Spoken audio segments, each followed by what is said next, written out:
كاين بزاف اللي ما عجبهمش الحال وقالوا سي با نورمال، المنتخبات كامل يلعبوا ونشوفوهم في التلفزيون بشكل عادي، يقول لك يشوفوا الخطه تاعي ويشوفوا التشكيله اللي نلعب بها. على جالو هو اللي قرر قنبله مدويه فجرتها وسائل الاعلام البوليفيه. تقولوا لي وعلاش البوليفيه؟ لانه راح نلعبوا معاهم ماتش اميكال. وعلاش تاني فجروا هذه القنبله والماتش مازال ما بداش ومازال ما دخلناش في اجواء المباراه؟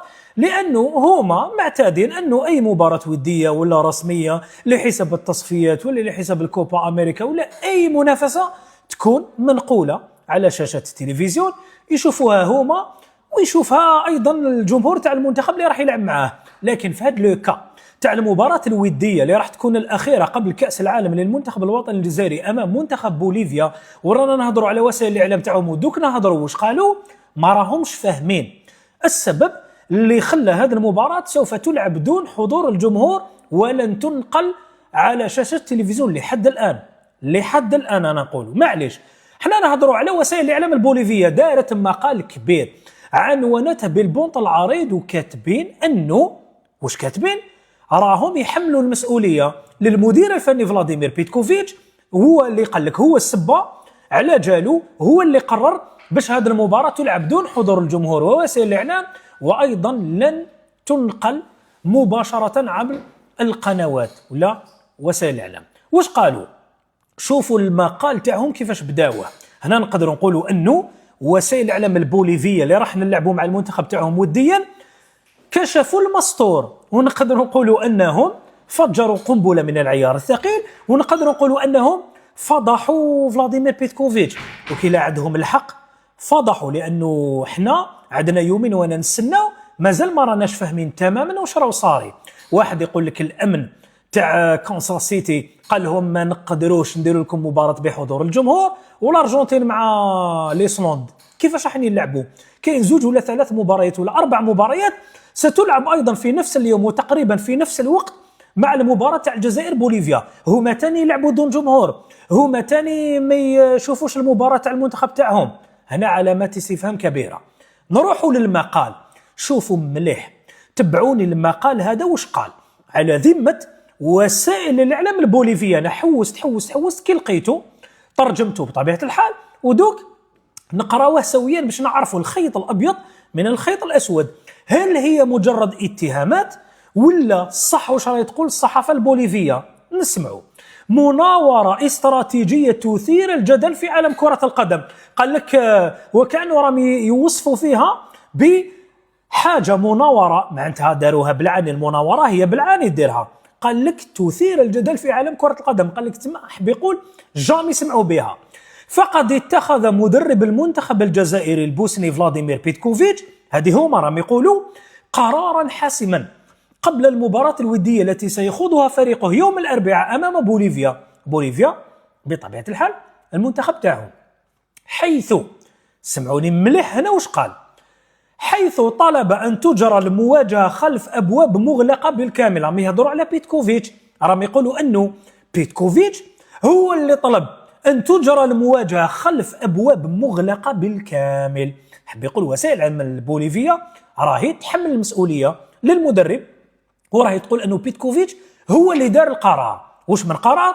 قرار لعب دون جمهور وعدم بث المباراة دون حضور الجماهير أو وسائل الإعلام ومن دون أن تنقل تلفزيونيا. نكملوا مع بيان وسائل الإعلام البوليفية. وستقام المباراة على ملعب ستاديوم بمدينة كانساس سيتي، وتم تحديد موعد انطلاقها في الساعة 7 مساء بالتوقيت المحلي، معناتها 7 بالتوقيت تاع بوليفيا، 7 بالتوقيت تاع بوليفيا، 1 صباحا بالتوقيت الجزائري. هنا مكاتبين بالتوقيت تاعهم.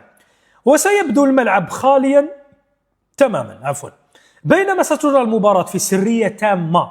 شوف وسائل الإعلام البوليفية وش تقول، من دون شهود أو تسجيلات مصورة، ويهدف بيتكوفيتش إلى إبقاء كل ما يتعلق بهذا الاختبار الأخير سريا بينه وبين لاعبيه، باش ما يبينش الطريقة تاع اللعب تاعو والتشكيلة تاعو كما راهي تقول هذه الصحيفة وهذا الموقع البوليفي، تحسبا للمباراة الأولى أمام الأرجنتين. حب يخبي الأوراق تاعو على المنتخب الأرجنتيني.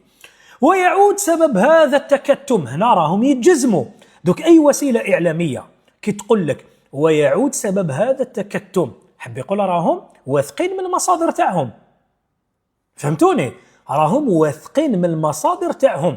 ويعود سبب هذا التكتم إلى أن منتخب الجزائر سيستهل مشواره في كأس العالم 2026 يوم 16 جوان بمواجهة منتخب الأرجنتين. 16 جوان ليهم، معناتها الوقت يكون حابط. احنا لينا 17 جوان على الساعة 2 صباحا. بطل العالم الحالي المنتخب الأرجنتين، وتقام تلك المباراة الافتتاحية للمجموعة على ملعب جيا فيلد الروهيد في كونساس سيتي. أيضا واصل البيان: ولا يرغب الطاقم الفني الجزائري في منح المنتخب الأرجنتيني أي مؤشرات حول خططه التكتيكية أو الحالة الفنية والبدنية للاعبيه، ولهذا السبب تحولت المباراة الودية أمام بوليفيا إلى ما يشبه مختبرا سريا. شوف كيفاش وصفات وسائل الإعلام البوليفية مختبر سري تاع بيتكوفيتش للتحضير للمباراة تاع الأرجنتين بلا ما يشوفوا لي زارجنتان، ما يشوفوا واش راح يدير، ما يشوفوا الخطة تاعو، ما يشوفوا التركيبة البشرية تاعو، ما يشوفوا الحالة البدنية تاع لي جوار تاعو. انتم دوك كتبوا لي من فضلكم ديروا لايك للفيديو، ما تنساوش بارطاجيو الفيديو هذا تاني، ديروا لايك للفيديو، كتبوا لي في التعليقات هل راكم مع قرار بيتكوفيتش اللي نقدروا نقولوا انه وسائل الاعلام البوليفيه راهي تتحدث عندها المصادر تاعها، ما نقدروش نقولوا راهم يكذبوا، وما نقدروش فريمون نقطعوا الشك باليقين ونقولوا لا صح عندهم الحق، لانه احنا حسب المصادر تاعنا القريبه من المنتخب راهم يقولوا انه المكلفين بالامن هما اللي خلاو المباراه تكون دون جمهور. نفهموها بصح دون وسائل الاعلام. الامن ما يخليش الجمهور، وسائل الاعلام يدخل يغطي المباراه، وسائل الاعلام تدخل تغطي المباراه. حتى التلفزيون العمومي يقدر ينقل المباراه على الويب، لا مانع.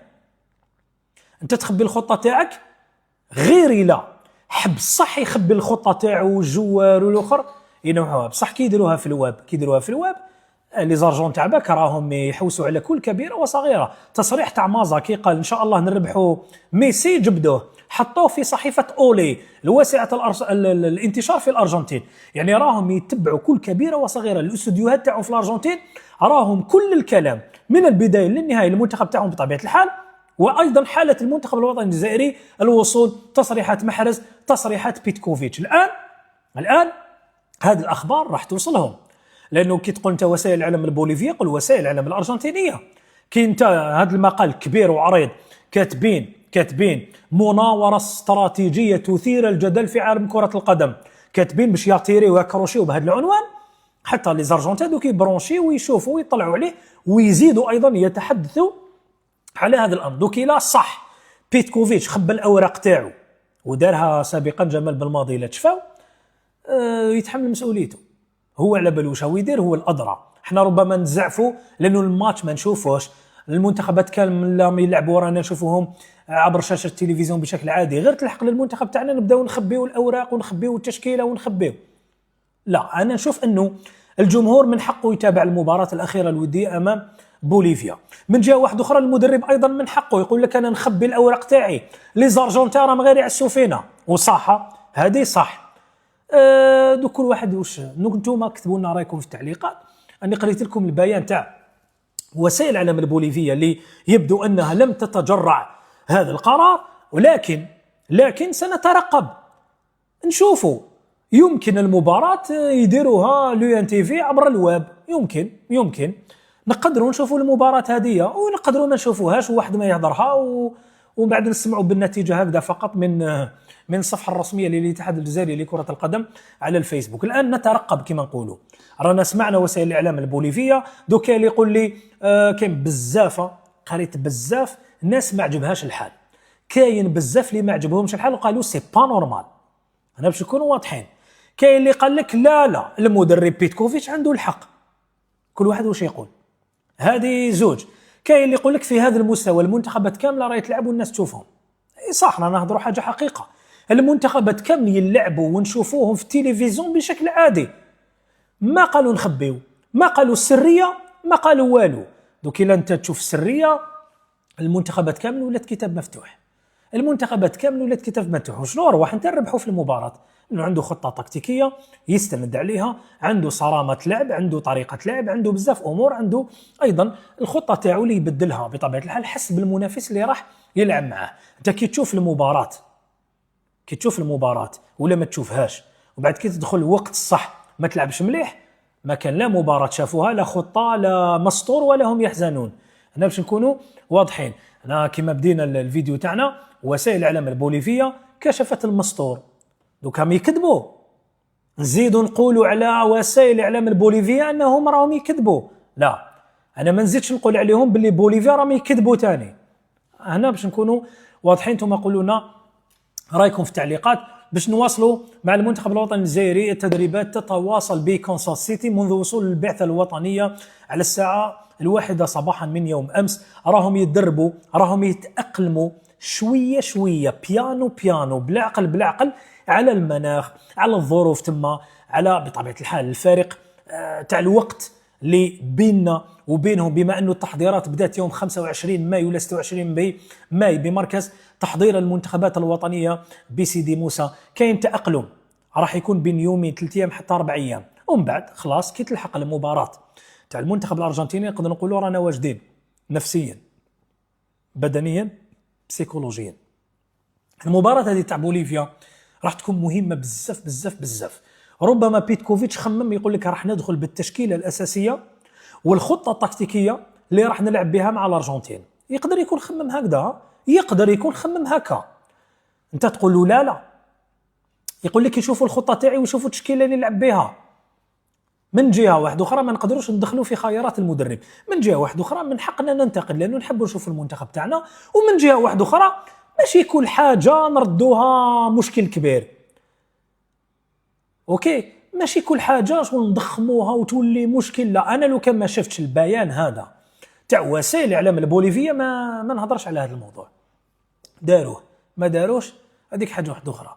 كي شفت البيان المقال هذا في وسائل الإعلام البوليفية اللي كامل كتبت مقال كما هذا، قلت يا والله غنتقاسم معكم نقراوه جملة بجملة كلمة بكلمة باش نفهموا المضمون ونفهموا اسكو هذه الحقيقة اللي خلات بيتكوفيتش، لأنه ما قالولناش هكذا.